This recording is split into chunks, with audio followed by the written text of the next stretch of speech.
kora bedo very strategic. Agombo ni wabed very strategic. Emomiyo an kata ka biro ka kigwela.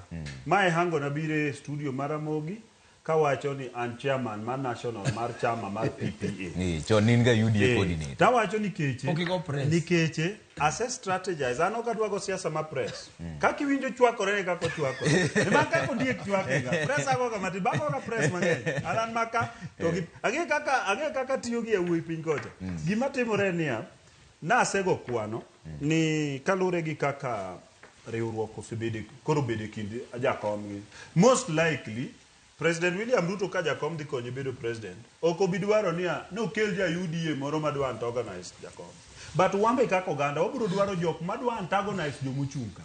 Nikech okwanya yie ni jok moko mosefelwa e bunge ka podok, mosefelwa MCA ka podok, mosefelwa kaka governor ka podok, mamiyo wich kuot ka. So what we want to do en an chama nani jadunga ucho. Kidwa chung MCA bed ready. Mara ni emedhi donjo. Nikech moro chok dhi miyi. Jige joko ko trust. Ineno joko sebedo club members club. Ineno members club. ODM osebedo club. Manigi wegi. Ok gi trust. Umbija don kai mawuotho kamanyo secretary general mar ODM e Kenya mangebe binya pa. Mana dhi obo sefuna. To nikech gineno ka ng'ato donjo kama is not a club member giketho yiero. Dong no yombi ayo. No. Secretary be no yier. Ne gichungo ni wan gi BBI. Kase konka Western machomo Nyanza joma bibru ko nase di ma delegates na di obo. Baba no sare nini okin go msimamo. No. Gise de gidi sa dalo ne pukawe ODM. Dalo ne podane ODM. Ang'ombe ni wuok. No, reasons mano mi awuok e ODM ka chako lero kato dwaro the whole station. Okay.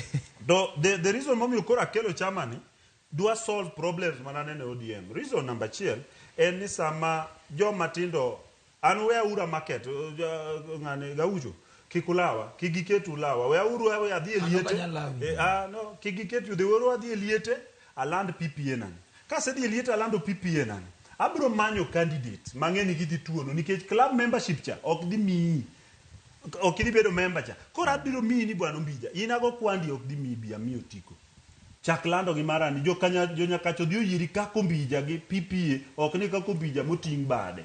The thing because eni kawa wayo thuolo mwasiko lore ni club members gi yiero kigin mok gidhi lande bungu manyaka sani koro jomoko ywak nikech national service nikech yiero moko bungu because of bedo club members. Kose dio lando rikucho koro rito ni member wadgi biro confirm ya kose lande to weura we obedi basi tero ir jopiny. Mae mose mono jakom bedo president nikeche samise dhi kawo ng'ati lande bungu timiye kom maduong' kaka mar governor to ji 100,000 mane winjo gone ng'ama giero kura cha dhi to gone ng'ama gidwaro cha to tamore gone jakom. Mane manomiya katieko Mbija nawacho ndalo moko e bura mane wane gi jakom nakoni your excellency jakom tam ji kaka anja kwano gi nying gi kiena. No reason nikech tineno ka gin luminaries. Luminaries wa madongo dongo. Maka ne Raila bedo president wan shwa ni dhi bedo minister. Achiel kuom gi ne en Badi. Ne dhi bedo minister. Sirikand Raila mora Badi nyaka ne bede minister. Ng'ato kaka Gladys Wanga ne nyaka bede minister. Nikech kako sebedo Orengo ne nyaka bede minister. Anyang' Nyong'o ne nyaka bede minister. Na penjo jakom niya ang'o momiyo jok ma nyaka bed minister sirikandi gi ringo lao governor Homa Bay Kisumu and the rest di lao MP to ili kwamo Nairobi kendi ng'ata achiel iombi kose yombi gin giseyudo margi gibedo declared kucho koka gilao ndege gibiro iri giywak kodi koro ok gikonyi to giwacho ni gidhi konyi malo. An awacho ni jogi gin tam gi otiko te mondi wachne wa mondo wayud president nyakubede bataka ok ni ole dama madhi gore kucho to jaluo moro to onge nikech gin pod girito kure kwano tuchegi.